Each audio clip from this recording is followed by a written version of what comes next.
Madame Sainte-Anne, apparue en ce lieu à Yvon Nicolazic, paysan de Kerana.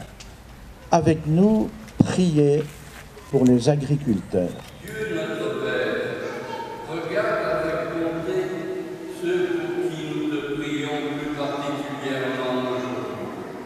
Les agriculteurs aux prises avec des difficultés pendant si longtemps. À ceux qui ont le pouvoir de prendre soin de ceux dont le travail n'arrive plus à assurer l'avenir et celui de leur famille. Nous sommes ici sur le parvis de la basilique pour prier, pour se réunir, pour être en soutien aux familles qui ont été touchées par les drames en agriculture. Les gens qui mettent fin à leur jour, principalement pour des raisons économiques, sont dans une impasse et ils ne voient pas... ont perdu l'espérance. Je crois qu'ils ont perdu la foi, ils ont perdu l'espérance. C'est simplement que ça, et aussi tristement. Et moi, pour l'avoir vécu dans ma propre famille, j'ai culpabilisé quand même assez longtemps de ne pas avoir fait ce qu'il fallait. Moi, ce que je voudrais dire vraiment aux profs de la famille, c'est de ne pas culpabiliser, quoi. Parce que souvent... Tant de drames brisent, détruisent des couples et des familles de tant d'agriculteurs aujourd'hui. Nous voulons dire l'espérance que nous donne l'Évangile. Un homme était propriétaire d'un domaine.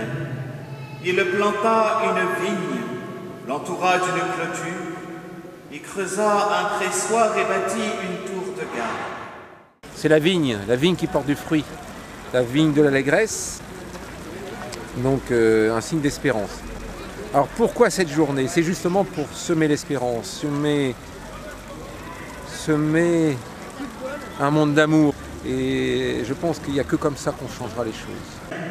Rien ne remplacera la valeur d'un être humain, respecté dans sa dignité, son travail, dans tous les aspects de sa vie, car la valeur d'un être humain est sans prix.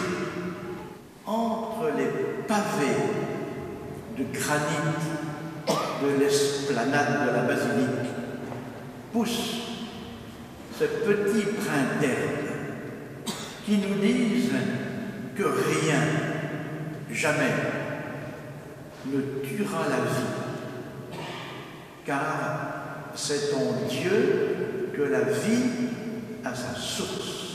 Réveille le courage des hommes accablés, que face à ton image, ils soient réconfortés.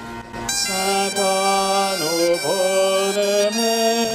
Alors nous prions encore pour tous les agriculteurs et nous pensons aussi bien sûr à toutes les familles éprouvées. Vous êtes bénie entre toutes les femmes et Jésus, le fruit de vos entrailles, est béni.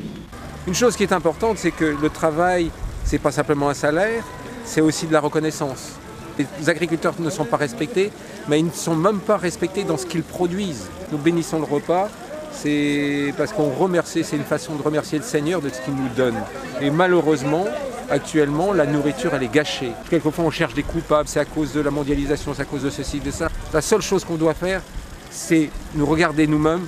Est-ce que j'ai respecté l'œuvre des autres? C'est-à-dire, est-ce que j'ai respecté le travail des agriculteurs? Nous devons nous réveiller, nous devons prier ensemble, et de façon à ce que l'Esprit nous éclaire pour qu'on ne gâche plus cette marchandise et qu'on respecte le travail des agriculteurs.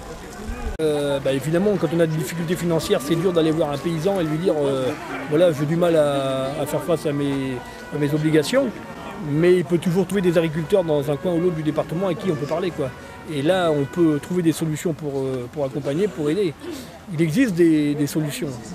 Et dès à présent, je vous invite tous à venir l'année prochaine afin que nous puissions rendre grâce de tout ce qui aura évolué, toutes les bonnes choses qui ont évolué, grâce à vos propres prières.